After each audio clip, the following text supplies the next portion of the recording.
Hello friends, thank you for joining me today. My name is Dan. I'm doing a big painting. It's 4x6. This is a painting that I started, I believe it was in 2020. You can go back and actually watch me do the beginning of this painting. But I've got a show coming up next week I'm really excited about, featuring paintings of my hometown, Raleigh, North Carolina. And I've been reworking all of my paintings. So this is Dan's Art Adventure. This is not Wedding Painter Academy, sorry, but it's crossed out. Dan's Art Adventure, number 43, Problem Painting, How to Lighten the Painting. all of that's just for silly fun, as you know. All right, let me talk about this painting a little bit. I'll start by zooming in. That's good enough. And there are several aspects of this painting that I really do like. One is the softness. You old timers will remember this. It's real easy for a painting to have too many hard edges. Now, again, disclaimer, we're not talking about that stuff sometimes formerly known as art. Hyperrealism, superrealism, photorealism. We're talking about real art here, real painting. Snarky, smart aleck remark. In my world, it's easy for a painting to have too many hard edges, nearly impossible for a painting to have too many soft edges. All right, I won't repeat that. And one of the things I'm proud of in this painting from 4 years ago is beautiful soft edges and just enough hard edges. A lot of it supplied with pencil marks. So I like that about this painting. I don't want to lose that. But hello, Wright Jackson. Thank you very much for that generous contribution. I appreciate that. The other thing that is nice about this painting, and let me show it to you with or without. On my monitor, that's coming across way too yellow. No, on my iPad, that's coming across pretty good. We're still getting glare up here. There we go. Yeah, no, it's still pretty yellow. So there it is with the light on, and there it is with the light off. So somewhere in between those two. One of the things that I preach constantly is that play of light. Let me say that again. Play of light. Light bouncing, reflecting, refracting, shearing, glowing, coruscating, look it up, is what is the most important single element of a painting. And of course that goes under the category of values. There are 6 elements of composition, 6 elements of design: line, shape, color, design, value, texture. That's just not in any order. That's just the easiest way for me to say it. Let me say those again. Review for you old timers: line, shape, color, design, composition, value, and texture. And in my opinion, well, value is the most important one because that's light darks. All right. So all of my paintings, if you just go to Dan Nelson Art and click on paintings, you'll see, oh yeah, Dan, he practices what he preaches. This painting, it's wonderful in that it's real dark all over here, and then this wonderful explosion of light here. But looking at it through fresh eyes, 3 years after it was painted, I'm going, I think it's a little bit too much of a good thing, especially because I know that many times my paintings will be hung in a business or a home that will not, sorry to say, have great lighting on it. So it'll look more like this. It looks good with good lighting. Even there, it's a little bit iffy. So here's the challenge. I feel like it's too much of a good thing. I need to bring this painting up 1 or 2 ticks. That means a tick is on my language, on a 10-degree grayscale. 1 tick is the difference between the two adjacent to is 2. So the whole thing needs to come up just a little bit because it's just a little bit too much of a good thing. It doesn't read really well. There's too much. This all turns into emptiness. Not enough energy. That's maybe a better way to put this. Not enough energy. Let me lift this up a little bit so you can see the bottom a little bit. Not enough energy down here. Plenty of energy up here, but not enough. So the whole painting needs to be lightened. And of course, now if you're doing, like most artists, a painting that's 10 by 12 inches, or I'll try not to be snarky. You know, if you're doing a little bitty painting, how do you lighten it? That's easy. You mix up some lighter paint and slap it on there and you're done. All right. But this will not be a long video. Well, it will be if I don't stop interrupting myself. But I want to show you, it's actually how to lighten a painting is a 2-step process, especially if it's a big painting. It's a 2-step process in my world. The first step, because we've got so many acres to cover here, I can't come in here with a little bitty brush and start lightening. Little light there, little. Does that make sense? So we need to utilize this technique that most people call scumbling.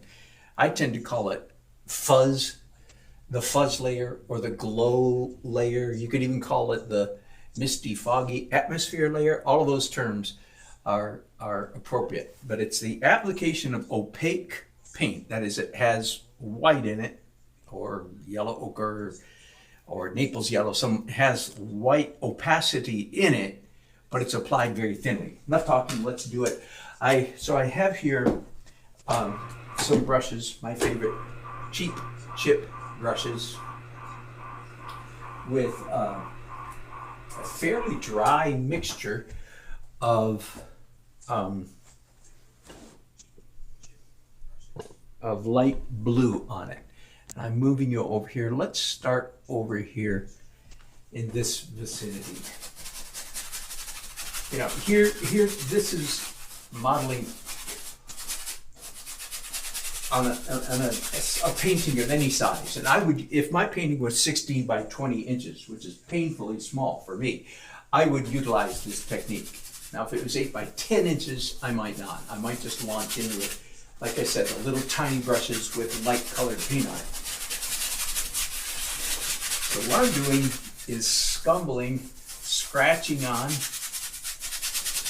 this pale blue, and I got some lines here that I don't like, no problem. I pick up a rag, got some texture I don't like. So the good news about scumbling like this is that it's very quick. You can lay down, I can shift the color of the painting very quickly. All right, now let me move you back this way a little bit. Let me see, not that much. There you go. Let's, even more, hang on. Let's go over here now.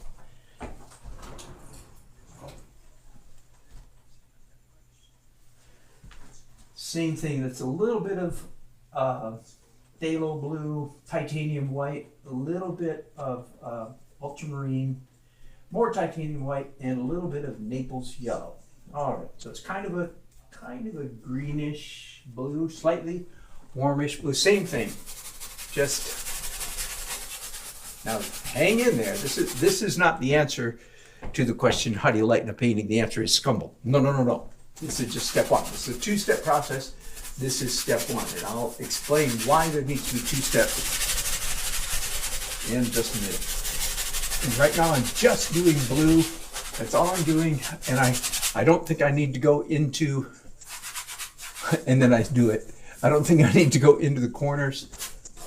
Maybe a little bit right there. Another way to understand what I'm doing in this stumbling process, because I'm lightening, making the painting lighter, you need to understand, or it'd be good to have in mind, that I am increasing the energy ever so slightly, increasing the energy, in this case, up here in the sky. All right? All right, I'm going to stop there. I'm going to keep these brushes because I have a hunch I'll be doing more blue in a little while. Let me pick up a couple more brushes. These a little bit smaller. Sorry, I'm not pointing you at my my palette. One of these days I'll get fancy schmancy and have two cameras. I really will do that, but not today. All right, so now I have Naples yellow and a little bit of yellow ochre. Naples yellow is basically, it looks a lot like yellow ochre, but it's lighter. It's like a yellow ochre pale. It's called Naples yellow, and I use it quite a lot. It's a favorite of mine for warming up white, getting white paint on. So same thing. There was already this band of pale yellow clouds here along near the horizon in this painting. I'm way off. No, I'm not off camera. Good. Good. Somebody's got a good question. Thinker 888. Oh, great question. Thank you for asking that. What's the difference between scumbling and glazing? Very good question and very easy answer. The answer is glazing is transparent color. So typically it's paint mixed with a medium like liquid or Neo McGill or linseed oil in the olden days. Glazing is clear like glass, transparent layers. Scumbling is opaque color applied very thinly. As you can hear, you can tell by listening, the effect, the technique I'm using, because it sounds like, I think the word scumbling is onomatopoetic. Like I think that word comes from what it sounds like, scumble, scumble, scumble, scumble. And so scumbling is opaque paint, and glazing is transparent paint. Now, when I say opaque paint, the paint itself, the paint on my brushes is opaque, but I'm applying it so thinly that it becomes translucent. Okay, now we have to make sure that your terminology is straight. It's not very difficult at all, but sometimes I find people, and a lot of times people who are very good with visual things are not that good with language. So often those go together. Artists often tend to be not linguists. So let's make sure we got the right. Transparent is like hang on. Right over here. Oh, that was painful. Sorry, y'all. There we go. This is a translucent light bulb.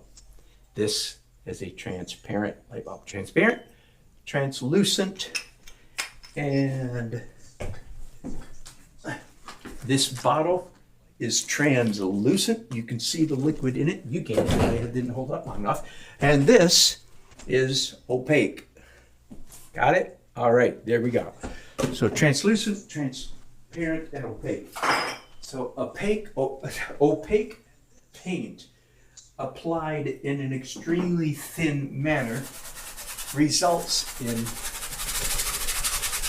translucent. And that's what I'm doing right now.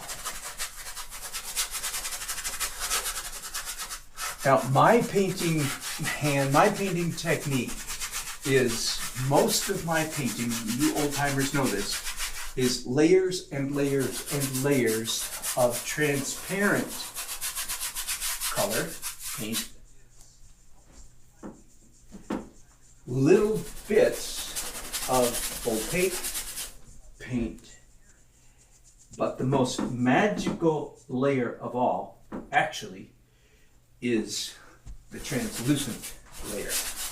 All right, you don't need to know all that, but okay. So once again, I'm taking what is already here in the painting, light yellow, light blue, orange, and adding more energy, lightening them up, what I call 1 or 2 ticks. I'm really not redrawing. I'm taking the cloud shapes that are already there and just making them lighter, pushing them a little bit. Okay, now, I don't want this video to go too long, so I'm gonna do the same thing to the green, dark green that you saw at the beginning, way down there at the bottom. And by the way, sometimes when you're doing scumbling, even a rag comes in very handy if you want minimal texture, which in this case I do. I want the color, but I'm not trying to get the texture. Okay, hang on with that. I think I need to do that just a little bit more. Sorry. I hope I'm not wasting your time too much, but this area right in here, let's see, yeah, that looks better. I guess I could paint that way for a little while. Okay, so I'm just lightening it even a little bit more. Okay, so the lesson we're working on, if I may call it that, is how to lighten a painting.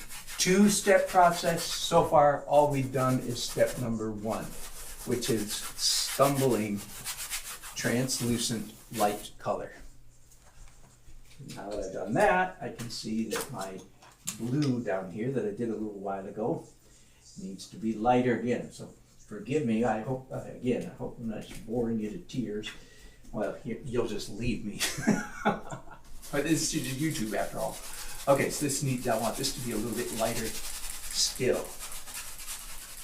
And of course, it's transparent, so I am not completely obliterating my edges of my buildings. I am violating them. I'm going over the edges, but I'm not obliterating them. It's not like I'm going to have to redraw the edge of that building. I will need to repaint it, but I won't need to scratch my chin and go, where does that line go? No, I can see through this paint. I can easily see where that line goes.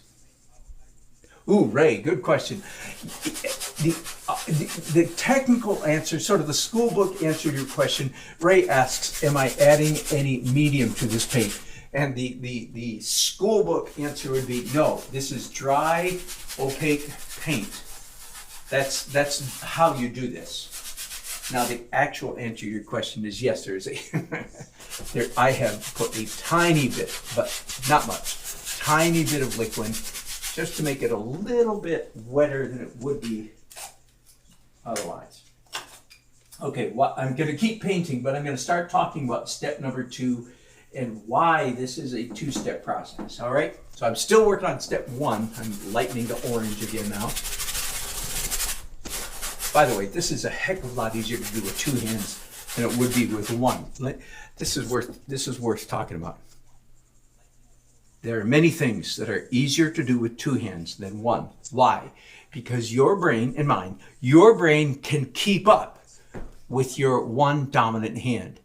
In other words, you can think about the marks that you're making when you only use 1 hand. Your brain can keep up with your hands.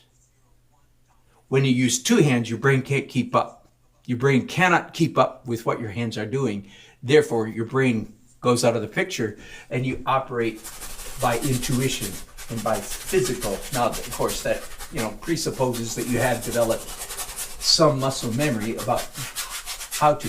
But that's a real distinct advantage over one-handed painting. All right, so there, I'll declare myself to be done. I have to turn my bright light back on. Now the question might be, the question is, okay, that's step 1. What's step 2, and why do you need step 2? So glad you asked. Here's the answer to that question. I have the sky now noticeably lighter than it was just a few minutes ago. By the way, if I feel like I've over painted on these buildings, which I hardly do, but I just want to demonstrate. It's really easy to come in here and just with a finger in a rag lift off. So I'm not lifting off. I'm not pushing hard. I'm not rubbing hard. So I'm just lifting off a tiny bit of that glow that I just put on there. Okay, so what is step 2 and why is it needed? The answer is quite simple. Scumbling, fast, easy, as you just saw. Most of you guys don't paint a painting that big, period. And I just recoated that much area in about 10 minutes, right? So it's fast. It's also gives you those nice soft edges, which are not problematic like hard edges are. But what's wrong with this? So glad you asked. Scumbling, although it achieves a lightening effect very quickly, it leaves a texture that generally speaking, now this is generally speaking, it leaves a texture that generally speaking is not pleasant. Man, how do I know this? Why do I know this? I don't know. I just do. If you disagree with me, that's fine. If you're a better painter than me, I would give great weight to your opinion. If you're not, I wouldn't. Boy, that's blunt and borderline nasty, but very true.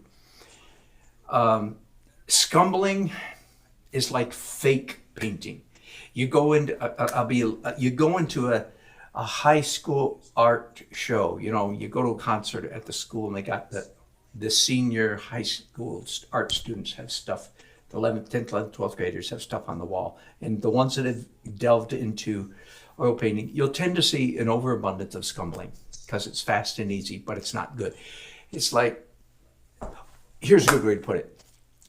This goes back to history of human movement. One of the 3 aspects of a painting that makes a painting good: similitude, realism, history of human movement, and the elements of design. These 3 things are pushed together to make a great painting. We human beings, we like to see marks that a fellow human made with a brush and go, ooh, I could make a mark like that. Okay, so it's like, it's a precognitive, your lizard brain kicks in and goes, ooh, me make mark like that. And these are not pleasant marks. These are just not. So the 2-step process, as I'm going to put these big fat nice chip brushes away out of my way for just a minute. And the colors here are roughly where I want them to be, but the texture is not at all where I want it to be. You with me? The color is where I want it. Hooray for that. But the texture is not where I want it. It is generally speaking, an unpleasant mark. So now I have some smaller, ordinary paintbrushes, about 1/2 inch, 3/4 inch wide. And I'm going to come in here and paint the painting with brush strokes that have some identifiable energy to them. That's different language than I usually use. Let me say it again with different words. I'm going to paint this area again. Obviously right now I'm in this lightest pale yellow close to the horizon. And the color that I've mixed up, and this is important too, you already know this. The human eye does not like to see dark paint on top of light. We like to see light paint on top of dark paint. I've described 1,000,000 times, that's an exaggeration, 1,000,000 times. So what do you do when you need to make the painting darker? I'm not going to do that right now. I'm just going to leave it at that. So I am following that rule. The color the paint that's on my brush right now is just slightly, like I would use the word 1 tick. 10-degree grayscale, the difference between 2 adjacent numbers is, in my world, a tick, okay? So very slight difference. The paint that's on my brushes right now is one tick lighter than what was there after my scumbling. Now, and let me zoom in here so you can see perhaps a little bit more carefully the nature of my strokes. Now, however, I am leaving, I need to darken that. That's a little bit too light right there, right? That was more than one tick. And I want it to be really close to what's already there. But this color here is different from that color over there. So I'm mixing up a new color. I don't have to get mad and undo what I just did. I'll just smear it around a little bit and make it work. All right, but here's the key thing. I am now painting with, oh, that's too dark. Oh boy, welcome to the wild and wonderful world of color mixing, right? Right? All you artists know that. So that was too light, now that's too dark. I'm not worried about it, not mad at myself, I'm not kicking myself, I'm not saying, oh, why aren't I a better painter? No, don't do that, That's not productive process. Whew. All right, so the difference, however, between the scumbling I did a while ago and what I'm doing now, first of all, the paint on my brushes is considerably thicker. It's still not thick, but it's considerably thicker than it was when I was scumbling with a big brush. Not that one, but a different one, right? The other thing that's different is I am careful to leave marks, careful to leave brush strokes. Now, last week I did a live video on, it was the real essence, hard part of good painting. The real hard part of good painting is learning to discern the difference between beautiful marks or good marks or interesting marks. That's about interesting marks and blah marks, bad marks, good marks and bad marks. I didn't say this last week, but I've said it before, I'll say it again. Good movements lead to good marks. Bad movements, that's just one bad movement, leads to bad marks. Ballet, painting like a ballet dancer, leads to a beautiful painting. Painting like an insecure, uptight, uncertain, early journey painter leads to bad marks. So you can, all right, so back to the job at hand. So I'm exercising my intuition, which is an imprecise science at best, but I'm exercising my intuition to create. More than that, it's not so much creating as it is recognizing good marks after I make them. So I make movements that I kind of sort of think, and by the way, this is a good time for using your non-dominant hand, because your non-dominant hand has an intuition in it that your dominant hand does not know. Your left hand, if I can talk just like everybody's a righty, you know they're not. Your left hand knows secrets your right hand does not know. Your dominant hand taps into intuition better than your right hand. Your right hand is hardwired to the control freak center of your brain.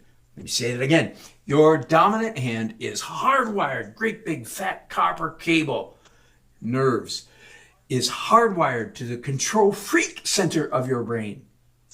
That's why painting only with your dominant hand is dangerous, because you tend to be over-controlled and you don't have as good intuition. So I'm doing a lot of this stuff right now, not by accident, with my non-dominant left hand. But even after I do it, my analytical brain needs to kick in a little bit, and I ask myself, I thought that this movement, this mark that I'm making, this movement that I'm making, I thought it would result in a pleasant mark. Then I asked myself, but did it?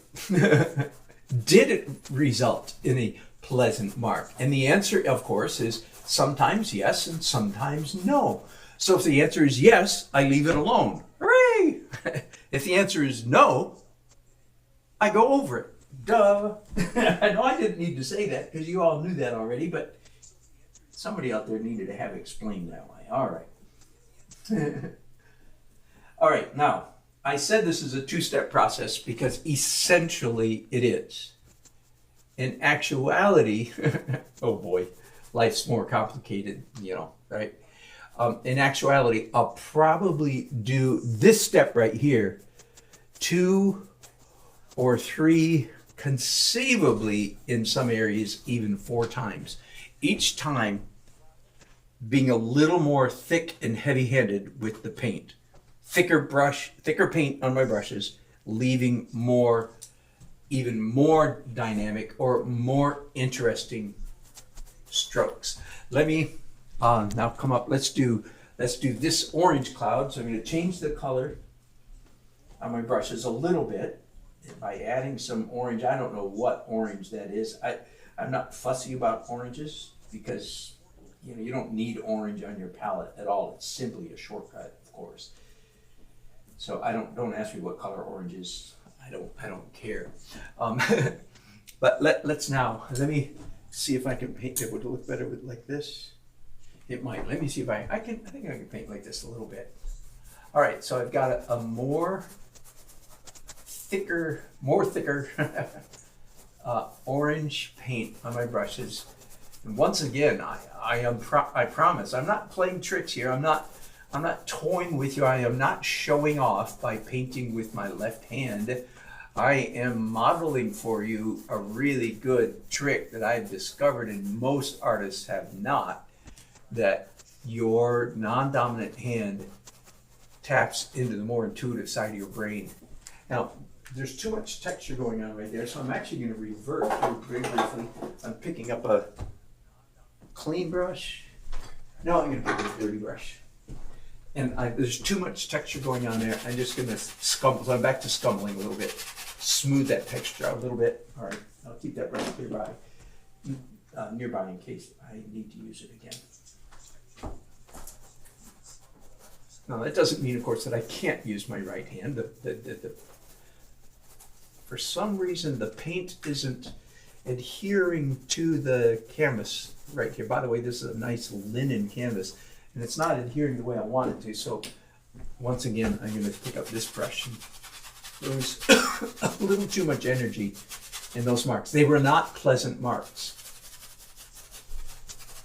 Okay, I'll be doing this for an hour or two, no doubt. So before we end this broadcast, let's do perhaps the last step, at least the last initial step, and that is do the pale blue in between this yellow and this orange. Let me back up a little bit because I don't know where I'm going to paint next. So as you can imagine, I'm mixing up some titanium white, and just a little review here. Here's a nice new tube so you could actually read it.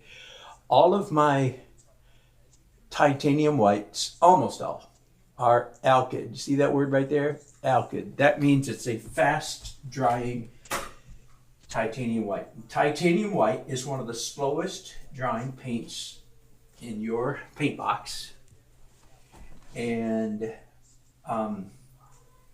it's also, if you're going to do any impasto at all in your painting, it's probably going to be a light color. That means it'll have a lot of titanium white in it. And if you do pasto, you can tell I'm uncertain about how you want that word pronounced. I'll say, if you do impasto with titanium white, you could be waiting weeks for that little bit of that painting to dry. And you can ask me how I know that. I'm being silly. Here again, I'm using a dry brush to smooth out what was a little bit too energetic. But before I leave, so we're nearing the end of this video, let me throw in one more freebie for you. Some of you, especially if you're a newcomer to my channel, some of you will be saying, oh, wait, why didn't you do the blue first? Because that's further away, and then the clouds on top of the blue. That would be traditional oil painting, because it's an opaque medium, generally speaking, oil paint is opaque. You would paint the furthest away object and then come forward. That is traditional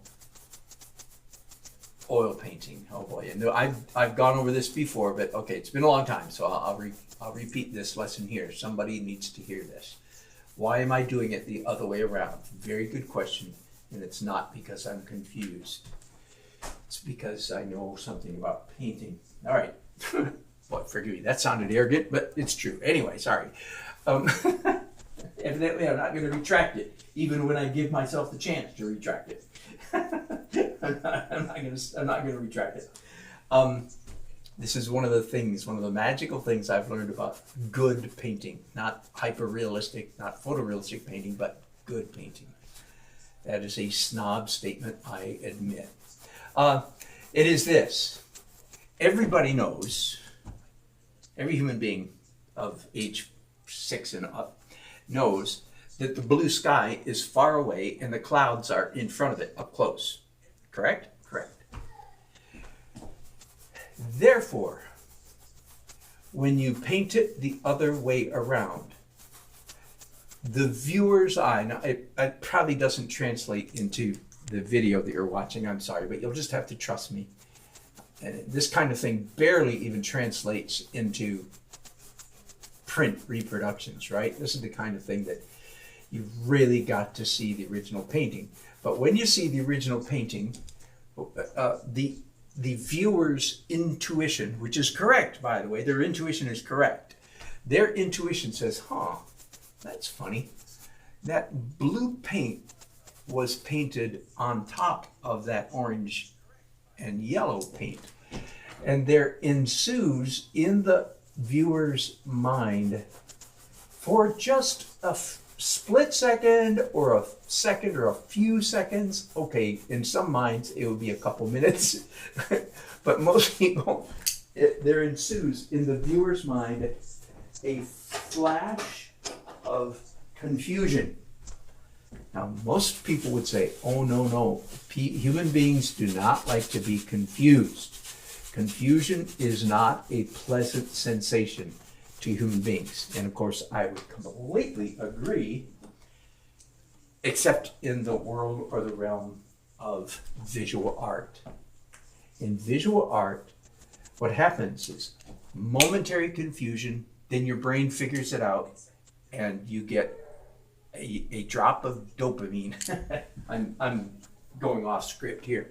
A drop of joy juice gets released in your brain, and you have the experience of aesthetic pleasure. Okay. And by the way, I know I'm nasty sometimes, and I rag on hyper-realistic painting.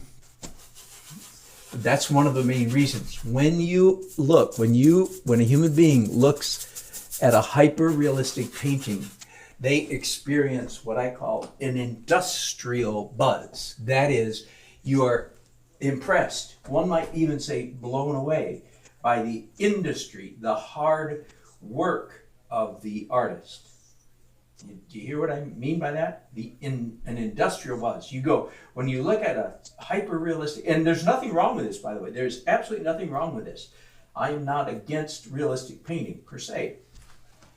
I do it sometimes. Do you guys know that I do it sometimes? Okay, hang on a minute. I'm going to walk into the other room for just a second.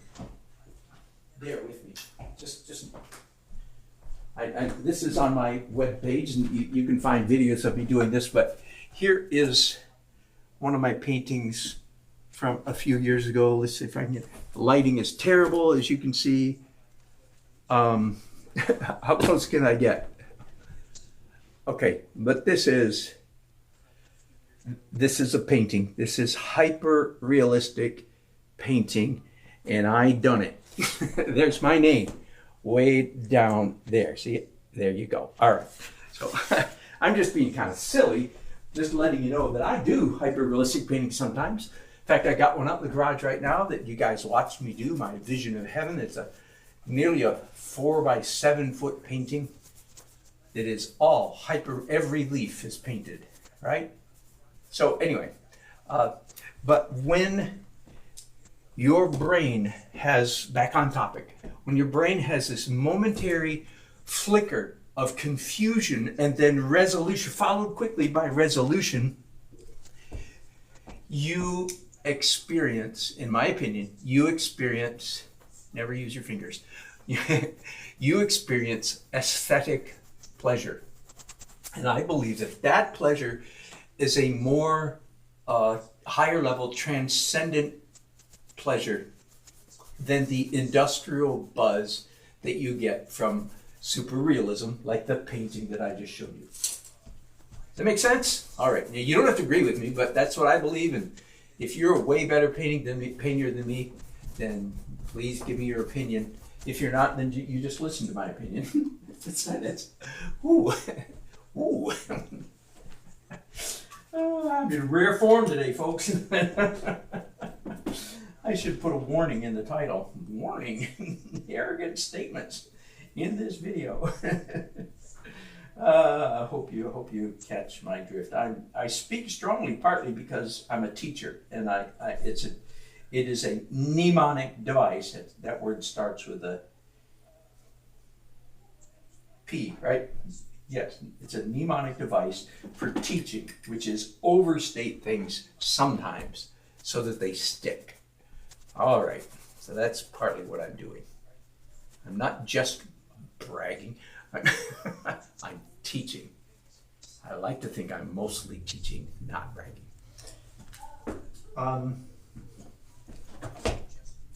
As you can see, I'm already doing what I said I might do, which is I did one layer of lightening with small brushes. Now I'm doing another layer.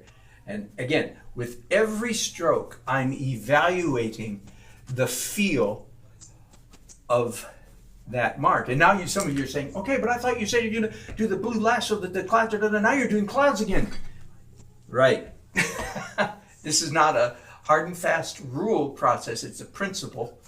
And it's very possible I'll come back and do the blue yet again. And if I do the blue last, the viewer will experience more of that flicker of confusion that I described than if I do this yellow-orange last.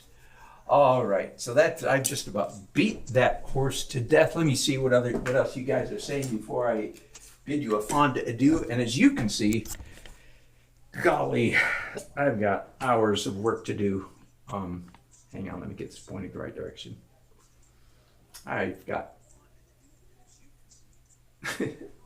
hang on. I can't handle that angle. Let's fix that a little bit.